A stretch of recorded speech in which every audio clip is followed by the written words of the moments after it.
And good morning, everybody. Welcome, Hot Takes, Goodman and Haertl. Bruce, how are you? How was the weekend? The weekend was good, productive. We got an exhibition under our belt, of which we'll parse and dissect here coming up over the next 45 minutes or so. But hope it was good for you, too.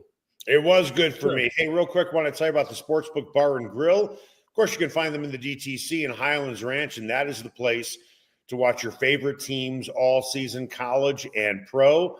On Broncos Sundays, you can win a Broncos jersey every Broncos regular season game at each location. Again, DTC, Highlands Ranch, and of course, coming soon to Parker. They're going to have Broncos ticket giveaways as well. The first one is going to be Sunday, September 21st at the location in the DTC. Brunch is served Saturday and Sunday starting at 9 a.m., college football Saturday. They have great watch parties. If you're an Iowa fan, go to the DTC. If you're an Ohio State fan, go to Highlands Ranch. Of course, great place to watch CU and CSU as well. Head on over to my favorite sports bar, the Sportsbook Bar and Grill in the DTC and Highlands Ranch, and coming soon to Parker. Time now for the lead. The lead is presented by Sasquatch Casino, a family-owned casino that treats you like family. I know you are not a big social media guy. I'm glad you were not on social media because you would have thought Stidham should replace Nix. The Broncos defense isn't very good. The talk of Super Bowl, way too premature, and this team blows. Especially when I'm referring to the first team offense and the first team defense because they did not play against the 49ers first team offense and first team defense. I think it's great that we can get all in a tizzy about how a 30-9 win looks. And we'll get into why there are some issues. And hey, look, if Sean Payton thinks there's issues, then certainly we're not above not thinking that there aren't. So we'll get into those a little bit. But let's just relax a little bit about extremes when you stop to consider 3 possessions for the offense in an exhibition game 2 days after, by all accounts, they were outstanding in a shared practice against the 49ers. Ones. Okay, so just keep it all in perspective. That's all I would say. But in all fairness, they were playing against the backups. Period. They were playing against the backups. And offensively, they had a difficult time moving the ball. If it was against the 49ers first string, okay, maybe there should be, not concern necessarily, but you raise your eyebrow a little bit. But it was against the backups. And that's not unfair to say, dude, you can't move the ball against the backups. Yeah. Well, I mean, it's the level of extremity that I would be careful about. If you're going to make a strong judgment on 3 sets of downs, do it at your own caution. They certainly didn't play with the type of focus and energy that you would have hoped for. There's no getting around that. I think that there will be pretty solid attention to detail this week in practice, but I take the whole week into account when I start to assess how the Broncos did last week in San Francisco or Santa Clara. Here is another way to put it.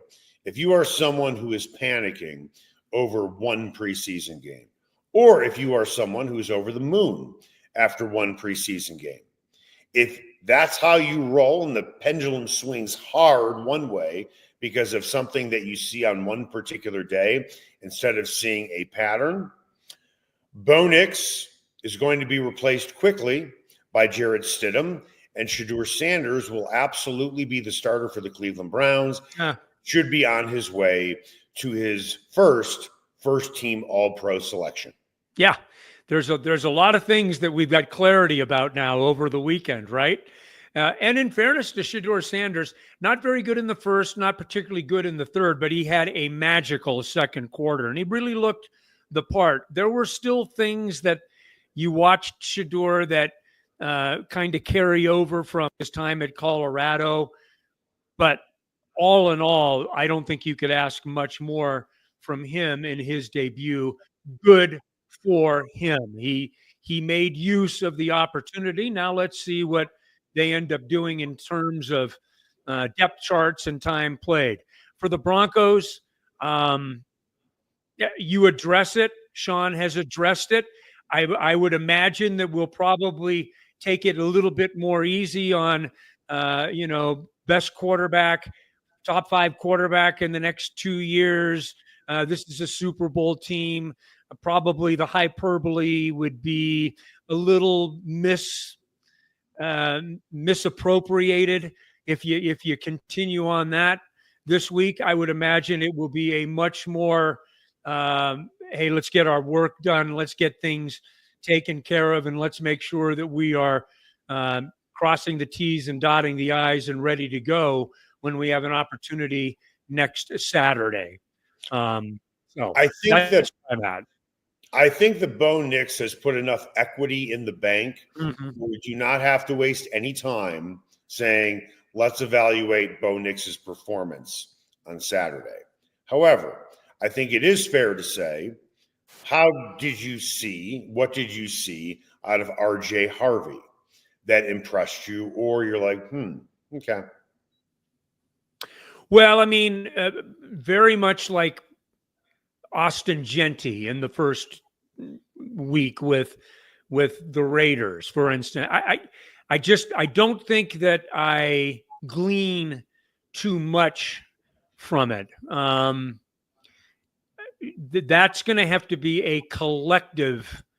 I'm going to need more evidence there. I don't think he didn't have a game that makes you go, okay, wow, that's it. There you go. Right. I mean, clearly he didn't have that kind of game. We didn't see Dobbins in the running game virtually at all. So, and on top of it, I think that the Broncos they're trying to win. Sean is 5-0 in his last 5 exhibition games with the Denver Broncos. He likes to win. He thinks it sets a tone. I appreciate that. But they don't do a lot of very original things. It's all pretty standard operating procedure, and just trying to get guys into a rhythm of being with one another and play better, which the Broncos did not do from their first units. Although, I mean, the first unit was defensively very good after the first series, and Nik Bonitto was a game wrecker. So, I mean, there are some things that are good, certainly. I'm not ready to throw out the baby with the bathwater when it comes to the first offense, and I know you're not either. Here's something that I think that does have some meat on the bone. Let's talk about the running backs that they have. Clearly, you have Dobbins and Harvey who are going to make this team. Then let's look at the other guys. The Broncos took 4 running backs heading into the season last year. Okay. So if you know Harvey and Dobbins are going to make the team, which they are, your choices for the final 2 slots are McLaughlin, Tyler Bidet, Blake Watson, Audric Estime. We look at the depth chart and we see that all the rookies are at the back end of it. Yeah. Clearly, there was a lot of symmetry there with RJ Harvey being the 5th running back and then starting with the first team. So if you didn't realize it already, that's the way Sean Payton does things. Sure. However, the curious case of Audric Estime, who was pretty much one of the last running backs on the field. And then Bidet had some nice moments. And Watson had some nice moments. Jaleel McLaughlin, he was fine. Nothing great. Right? Estime, nothing great. So if you had to pick 2 guys right now, and we haven't played the final 2 preseason games, training camp is still going on, handicap it right now. Who are the other 2 guys who make the roster if indeed the Broncos only take 2 running backs more than Harvey and Dobbins? Yeah, if you're if you're looking for the number 4, which seems fairly reasonable, McLaughlin to me is in. I don't even judge him. Yep. I think people need to be careful about judging too much for existing players. Now, obviously, R.J. Harvey was playing for the first time as a pro, but there's a body of work and a body of trust that you have with McLaughlin, who's also a good special teams player, but he also provides a little bit of a different look for what Sean Payton likes in his offense. To me, that's a fait accompli. So what you're really doing to me is wait. What is the different look? The different look, using your words. Let me finish my question. What different look does he truly give you than R.J. Harvey? Both guys have speed. Yeah, but they have right. They do. Yeah, they do have speed. But I think that you use McLaughlin is a guy that has, I think, can be. He caught the ball a bunch last year, but they didn't get him in space. I think he averaged like 3.8 yards a reception. And I think that is something that Sean Payton wants to do this year. I think that he really likes what Jaleel McLaughlin brings to the party. I just think he likes some of the options. And I think that when he has more of an inside running game and an outside stretch game, which is what they're trying to get to, they want to be better in that outside zone game, which I think he could be very good in as well. I think he'll always be kind of a change-up back, but we'll see. To me, he's the third guy, and you're choosing between the other 3. Watson had more snaps in that game than any other running back, so obviously they're getting a good long look at Watson, and well, they should. I mean, the guy's got some ability. He's got some spark. He's got a little juice. He can catch the ball. He can do some things.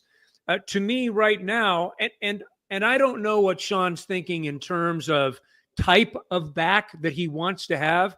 Audric Estime, to me, looks a step slow. He doesn't look at he's never going to be explosive in the typical sense because he's just not that kind of guy. He doesn't hit holes like some of these other guys do. And if you don't do that, you better be damn good in pass protection, and you better be damn good in yards after contact. You better be able to drag guys along, and he might be able to do that. We just haven't seen him a lot in a consistent fashion. So, I mean, if you're asking me right now to handicap it, McLaughlin is in. Bidet would be the next guy ready, and Estime would be the guy for me. Watson, still to be determined. I think he's a guy that can change his trajectory over the next 2 weeks. And I think Estime probably can too, but he's got to be a lot better than he was in the game against San Francisco. So I would say that Bidet would be slightly ahead of Watson at this point, with Estime trailing. Is it unfair to say that you could take Harvey, Dobbins, Watson, and Bidet and put them in a box? Guys who have speed, so on and so forth. And then the only, for lack of a better phrase, battering ram that you have is the other guy, Audric Estime. Is that, before I follow up with another question, is that fair to say? Yeah. Yes, I think it is fair to say on its most obvious of level. However, I do think that Dobbins and Harvey have strong running tendencies as well. Low center of gravity, good width, and they run hard. Not battering ram hard, but yes, I would say that you're correct. Wouldn't you want to change up back then in Audric Estime? He is your 3rd and 1 guy in theory, not suggesting that the other guys can't do it. I'm just talking about weight in terms of wanting to run straight ahead. Audric Estime's game is not outside zone. No. It's inside. Yep. You need a couple of inches. That's your guy. So don't you just, at the very least, keep that guy as your quote unquote change of pace back when you need a yard, or does it really matter with this guy?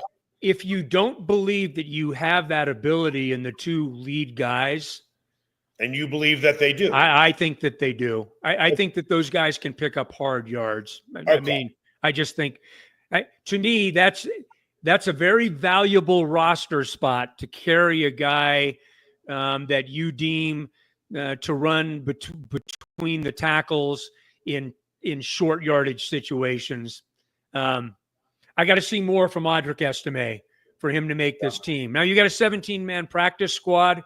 Right. I don't know how many running backs will be on that squad, but maybe you go that direction. Well, Estime is not going to make it through waivers. I'm sure a team will pick him up. Yeah.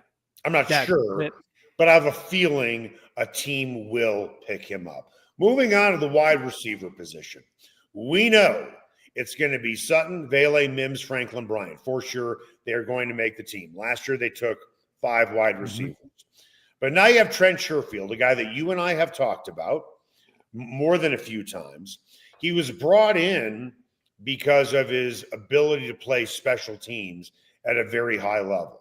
But in the game, he had 3 catches for 73 yards. They keep 6 wide receivers this year. You know, I mean, I guess if you want to identify Sherfield as a receiver first, I'm not sure that they probably will.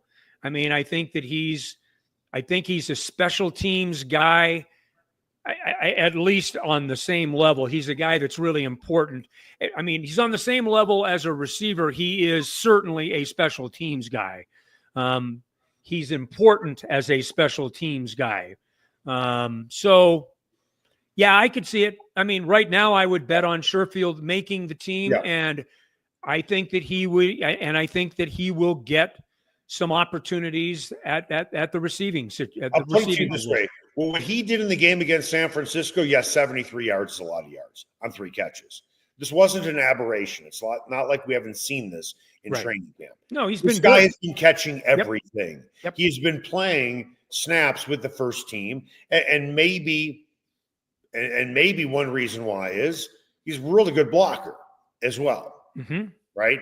Very. He's similar to Little Jordan Humphrey. Little Jordan Humphrey took 50% of the snaps last year. Didn't make a lot of catches, but he was a really good blocker. Yeah. Sherfield should make this team for this reason alone. He is out of the game at the point that I'm about to tell you what he did. He's out of the game, and he's counting how many guys are out there on special. Sure. Yeah. That to me is the guy you want on your team for this reason alone. He's the one who's always thinking, whether he's in the game or, more importantly, out of the game. You can't have too many of those type of guys. Yeah, I would agree. We have talked so much about culture, and that permeates onto the roster, not only the type of skill set that they're trying to get, but the types of players they get. How many times does Sean Payton talk about football IQ, football smarts? I mean, he talks about it constantly. Well, there's a guy right there that not only has a skill set, but he's also one step ahead, thinking in the moment, and always thinking about how to make things better. So, think about this for a second. I want to take this a step further. Sure. How many guys do you think that play in the NFL, when they are out of the game, they could probably go to the locker room, take a shower, get in their street clothes, and pop right back onto the sideline? No one's going to miss them because they're not needed. How many guys who are literally not going to play for the rest of the game still have their head in the game? Yeah, it's a fair question that denotes the answer of probably not many. But guys that's why you keep them. But guys that live on the margins with special teams, I think, are different types of cats, or at least they should be different kinds of cats. They should have their heads in the game all the time, because they will be needed at a moment's notice. They've got to be in the flow of the game. You are playing at odd times, and you've got to play hard at odd times, intermittent times. There isn't the consistency of going out there with the ones and playing for two series with on defense or offense. You don't gain a rhythm. You've got to be a really good player in the moment. But yeah, and they've got one with him. He's a very good player that very much fits the mold of what Sean and George Payton are trying to bring to this roster. Coming up after the break, we'll talk about the defense. How do you feel they did? No Brock Purdy, no Christian McCaffrey, specifically on that first drive. However, as the game went on, the Broncos defense, granted, not playing against their top quarterback, seemed to get better, even though the competition wasn't that great. We'll explain why next. Spice up your next night out at Nola Jane and Lodo. Authentic Cajun cuisine like andouille sausage gumbo with dirty rice, crawfish etouffee, as well as 6 different po' boys like soft-shell crab and shrimp. Come in before or after a game at Ball Arena. Host a party or party on their rooftop deck overlooking Market Street during happy hour from 11 a.m. to 5. Plus, Nola Jane caters, delivers, and the kitchen is open late night. Make Nola Jane your new favorite spot to eat, drink, and party like it's Mardi Gras. Sasquatch and Wildcard Casinos in Blackhawk have another incredible promotion. They'll be giving away a new Sea-Doo, 4-wheeler, or the cash award from the Big Wheel Spin, plus $7,500 in cash. The grand prize drawing is the weekend of August 16th, and get finalist entries every 45 minutes from 10 a.m. to midnight during their daily cash drawing, with a locked-up jackpot of $100 or more. Sasquatch and Wildcard Casinos. Loose slots, great promotions, great food, and a family-owned casino that treats you like family. Everyone has their favorite sports bar. Mine, the Sportsbook Bar and Grill in Highlands Ranch in the DTC. Both locations are everything a sports bar should be. An upscale menu with 12 different burgers, outstanding wings, and my favorite, the Philly cheesesteak egg rolls. They've got every game on the NFL Sunday Ticket, MLB Extra Innings, NHL Center Ice, NBA League Pass, plus soccer, rugby, and UFC. Sportsbook is a hangout bar or great for private parties. The Sportsbook Bar and Grill in Highlands Ranch, the DTC, and coming soon to Parker. They are the sports bar. Ever wondered where city and county fleet vehicles go when they retire? Now's your chance to find out and score big. Imagine driving away with a great deal on a reliable vehicle. For over 45 years, Roller Auction has been the trusted source for government fleet vehicles and equipment. Trucks, SUVs, sedans, and more, all selling to the highest bidder. Don't miss out. Visit roller.bid/hot takes to get auction updates today. Your next vehicle could be just a click away. Everyone has their favorite barbecue spot. Mine, Smokin' Dave's Barbecue and Brew. My favorites, slowly smoked ribs, smoked corned beef Reuben, smoked meatloaf with a portobello balsamic cream sauce. And don't forget about Smokin' Dave's 16-hour smoked brisket and pork with one of their 4 homemade barbecue sauces. Great sides, you bet. Barbecue beans made with pork and brisket and their southern corned bake. Man, you gotta try it. Plus, they have amazing non-barbecue entrees on the menu. Go where I go, Smokin' Dave's Barbecue and Brew in North Denver. Ferguson's Heating and Cooling is the best in Denver, and their customers agree. Ferguson's has 165 5-star Google reviews, and here's one from Betsy. Highly professional, prompt, and honest. I switched to Ferguson's when I became aware my former company was trying to sell me a whole new system I didn't need. Ferguson's is an honest, working, family-owned business that'll give you a fair price, the highest quality parts and equipment, and they always show up on time. You can trust the Ferguson family like you trust your own family. Go to fergusonsheatingandcooling.com.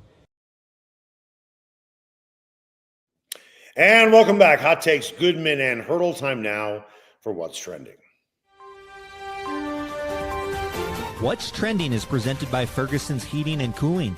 Your family should trust the Ferguson family for all your heating and cooling needs, and you'll see why they have over 165 5-star Google reviews. Make an appointment today at fergusonsheatingandcooling.com. Broncos defense overall held San Francisco to about 200 yards and a touchdown that was given up by the first-team defense. Let's start it off with the first-team defense, in which there was a lot of fabulous overreaction on social media. Boy, if you're going to be giving up big chunk plays to the second-teamers of San Francisco, maybe this defense is overrated. With that, we don't even need to address that, do we? No, it's so remarkably asinine.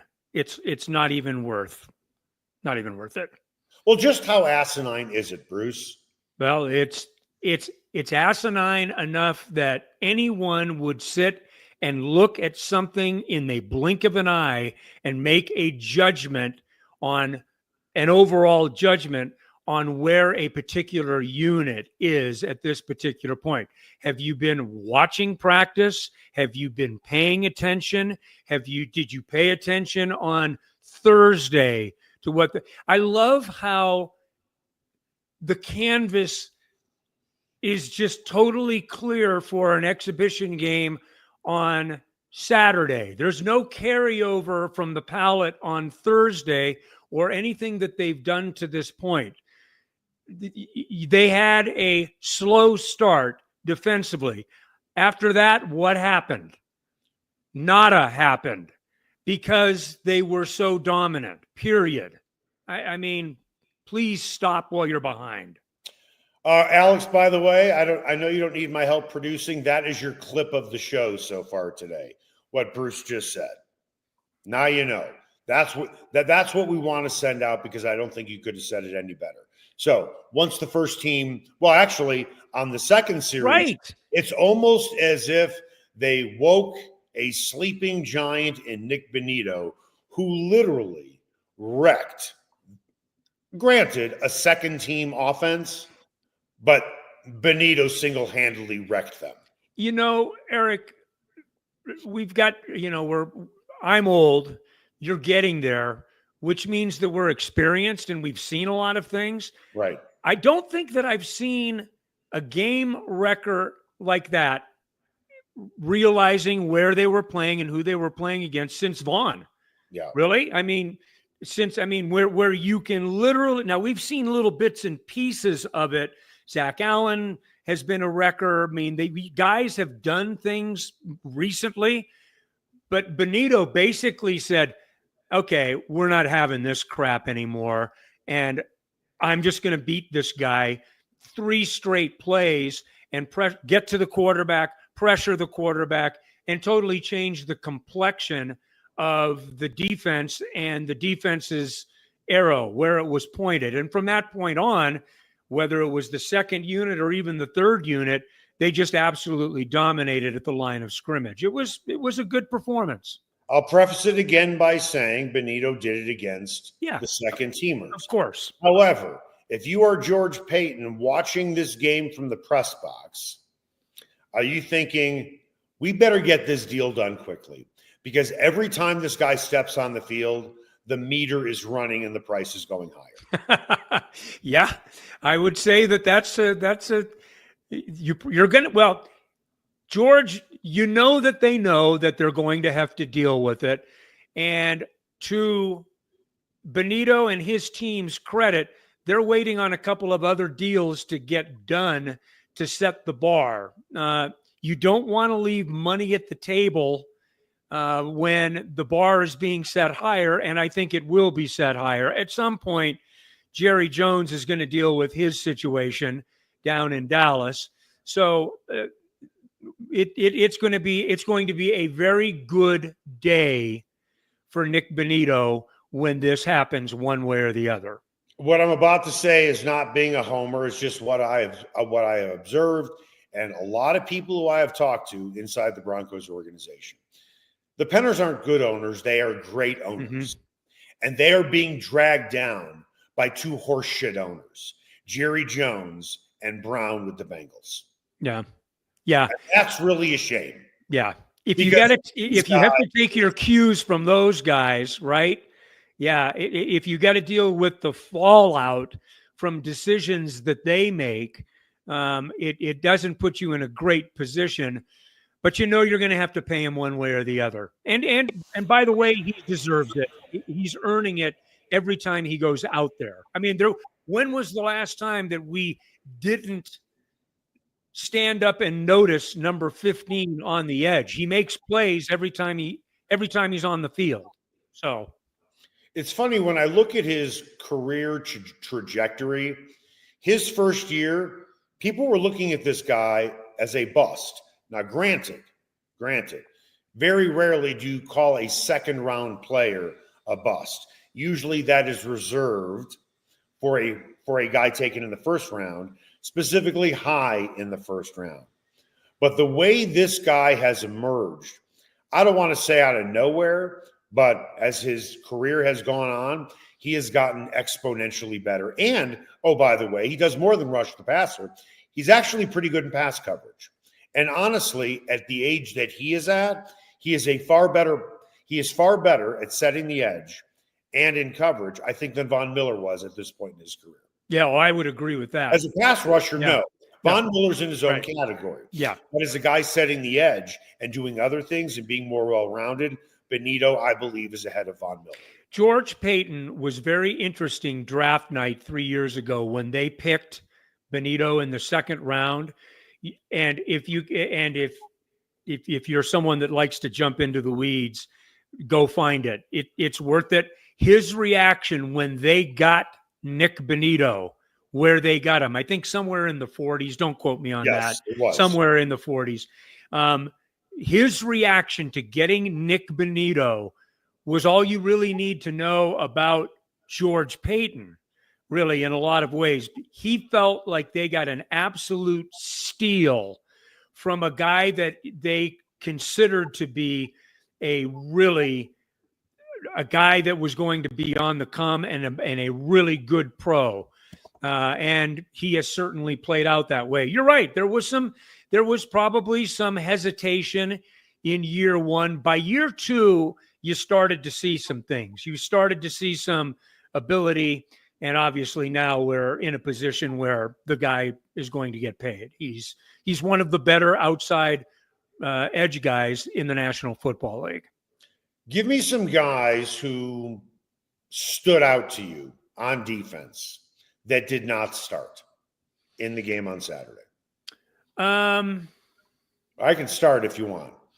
Yeah, I mean, I thought Savion Jones was good. Yeah. I think he was around the ball a lot, batted balls down, recovered a fumble, was pretty stout in the running game. I thought Jackson was pretty good. I think he led the team in tackles. The third string corner, and there's just not enough room at the end for cornerbacks. But I thought Robinson, is it Jerome Robinson? I thought he was really good late in the game. I'll throw a name who should be on top of your list. Sure, go. Chris Abrams-Drain. He played well. Yeah, he continued, and he's practiced well too. Mm-hmm. And there have been numerous times that we've made a notice and said, "Hey, 31's playing well." He's a guy that can cover, and he's a guy that you feel like if he's a little bit on an island, he can do some damage. He's long, and he's active. When you have him as arguably your fifth or sixth corner, that's a pretty damn good. I mean, and you know, Damari Mathis is probably the sixth guy now, but you've got guys with experience and guys with ability in a room that is, you can even argue that the room is still top heavy, but they have really good depth underneath it. Okay. I want to look at three position groups that have depth. Edge rusher. Tons of depth. Is that fair to say? Yes. Okay. Give me the names that are there besides Cooper, Bonitto. Who else? Well, I like Tillman a lot. Yeah. Just be quick with your answers. I'm getting to an eventual point. Okay. Give me the guys. I like Tillman. Yep. And I like Ellis. Those are the guys beyond the obvious ones that I really like. So that's four right there, right? Okay. Yep. Okay. Now let's look at the wide receiver room. I feel comfortable with any of these five guys on the field, and that would be Sutton, Vele, Mims, Franklin, Bryant. Five guys. Is that fair to say? Yes. Now let's look at the cornerback room. Surtain, Moss, McMillan, Barron, and Chris Abrams-Drain. But just for fun, wide receiver, cornerback. which room has the strongest five between wide receiver and cornerback? I think the corner room is lights out. You know what? I think the wide receiver room is lights out. Bingo. Well, it's good to be able to have that debate, isn't it? When you have, if I'm going to argue hard for the corners and you're going to argue hard for the receivers, and I concede that the receivers are just probably in that conversation and you concede the same for the corners, that's a pretty good situation to be in, I think. I mean, it's almost like, wouldn't it be fun just to match up these guys to see which room is better? So Sutton has to go up against Surtain, right? Mm-hmm. And then if you want to go Vele, he has to go up against Moss. And then Brian if he's number 5, Brian has to go up against Chris Abrams-Drain. That would be a fascinating battle to watch in training camp if it was set up that way, to see who gets the trophy for the strongest room. It's not set up that way, but it's interesting that you say that, because that's probably my sharpest focus day in and day out. Whenever we get into like if there's a 7-on-7 or something like that, or 9-on, whatever, when we have receivers against back end guys, that's when it's really fun to watch, because the competitiveness of that session is enhanced tremendously. You've got a really proud group of receivers and a very proud quarterback that wants to beat those guys. And you got receivers that are back end guys in your safeties, in your corners, that really want to cover. And I'm not going to go into the iron sharpens iron thing, but there is a very strong competitive energy between those two groups. And I think it really, really makes that receiving core better. Really makes it that better. If there was a group that didn't perform as well as you would have hoped, I would pick the offensive line. Yes. Would you pick the same group? Yes, I would. I thought that Luke Wattenberg was not good in the middle. There was too much pressure getting up the middle of the field, and I don't know about protections. I obviously didn't. I don't know which way they were sliding, and so those are things that that maybe I'll look at before we get to the shared practice on Thursday to get a little bit more clarity. But yeah, I thought the offensive line, the first group was very meh. And even though the Broncos ended up rushing for 153 yards, 111 of them were from running backs. That's still a pretty good night, not bad at all. Yep. But they didn't do much to enhance it. I didn't think their protection was particularly good either. They were only out there for, at least they put 3 points on the board. At least they got out of there with a small amount of dignity. But that group clearly has got to be better, and I think that they probably will be this week. One area where I think maybe Sean Payton is looking at and saying, okay, I feel a lot better about this. Clearly, you want Bo Nix to play 17 games. But he has to feel a lot better about Jarrett Stidham now being in his system for 3 years after watching his performance. I understand. Second-teamers, third-teamers, guys who are never going to play in the NFL. Right. However, I don't know what he did in the offseason, but boy, his legs look fresh, don't they? They for do. A guy who is not necessarily a mobile quarterback.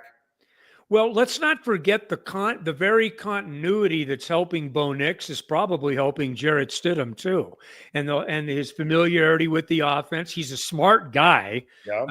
We know that he's a really smart guy, and he's a great soldier. You want him in your foxhole if you're Bo Nix. I think that Bo depends on Jarrett Stidham for a lot of things: the stability of a relationship, think tank, that kind of thing. Run things off of him. Obviously, he's got that with his quarterback coach as well. But no, Jarrett Stidham was absolutely outstanding, and that's a guy that I think that you you can win some games with Jarrett Stidham. Right. You can win some games with Jarrett Stidham. Bruce. Yeah. Yes. If he has to play 2 or 3 games, you feel fine. If he has to play 8, that's different. Totally Take a hard right turn to another quarterback, Shedeur Sanders. We brought him up very briefly at the beginning of this podcast. Congratulations, Kevin Stefanski. You have driven the bus straight into Tebowville. Now you have yourself a quarterback controversy already. Right? What are you going to play? 40-year-old Joe Flacco? How are practice reps going to look? Sanders, for the most part, made some really good NFL throws. Sure did. And he is in the conversation now. And he should be in the conversation. Don't you think? I think he should certainly get more reps than, the 2 or 3 that he was getting in every period. I think that I was really pleased for him, and I know you were too. We talked about this a lot last week, but I think he made the most out of his opportunity, which was an extended opportunity. He got a lot of reps. He got a lot of looks. I think that was really valuable for him, and the 2 touchdown passes that he threw were really good balls. I mean, he delivered them in good places and at the right time, right? I mean, that's when you want your quarterback to make the best decisions inside the red zone when you have a chance to put 6 points on the board, and he did it twice. You get the deja vu all over again with him sometimes, and that's okay. He's figuring it out. I'm not expecting a finished piece after one exhibition game, but the running backward stuff and taking losses, not having the internal clock in your head when you're moving to the right and there's pressure coming from the left. Those are things that you hope that he will continue to improve on, and I think that he will. But all in all, his ability in the pocket, his ability to make plays, his accuracy was there, and I think that he was a calm leader. I think he did a dang good job. I was really, really happy for him. People will say, and rightfully so, well, look who he did it against, right? A Carolina team, right? Yeah. That is terrible and is going to be terrible. We get it. Yeah. All right. So you're playing against 2nd and 3rd teamers. But let's not forget he is playing with 2nd and 3rd teamers. Sure. Right? Now. Right. And some of his throws it's not as if the 2 touchdown throws that Shedeur Sanders had was to Lucas Krull in the end zone, where there was nobody in the zip code, right? Right. By the way, how funny was Lucas Krull's reaction when he's like, where's the coverage here? Where's the coverage here?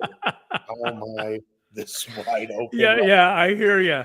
So Sanders did make some throws into some tight windows. And if he's playing with the first team and he's playing against a first-team defense, there's no reason to believe he doesn't make that same throw. No, not at all. I mean, look, Joe Flacco gets a hell of a lot less out of an exhibition start than Shedeur Sanders does his first start as a pro. And doubters or haters or just people that just want to point it out are right in saying, well, look who it's against. It doesn't matter. You got, for a guy like Shedeur Sanders, you got to roll out there and you got to start stacking opportunities, right? Yeah. And so, and that's how you get better. It's a nice first step. You hope that he gets more. I think that he's going to be in the mix now. If Dillon Gabriel started last week ahead of him, maybe Shedeur gets a couple of those reps from Dillon Gabriel. I don't know what Kevin Stefanski's thinking right now. They've got way too many quarterbacks in camp anyway, but I think that this was about as good a start as you could get for Shedeur Sanders. Good on him. And no, by the way, Shiloh played well as well. Yeah, he did a good job down there. He did a good job. And I've been hearing some grumblings, not grumblings, but I've been hearing some that he could make the team down there. Yeah. I don't know about that, but I mean, I don't know what that safety room looks like. At the very least, he's going to make a practice squad. Yeah, I think he's going to have a job. Right. Yes. Good way to put it. Right. All right, that's going to do it for us. Hot Takes, Goodman and Haertl. Make it the best possible day you can.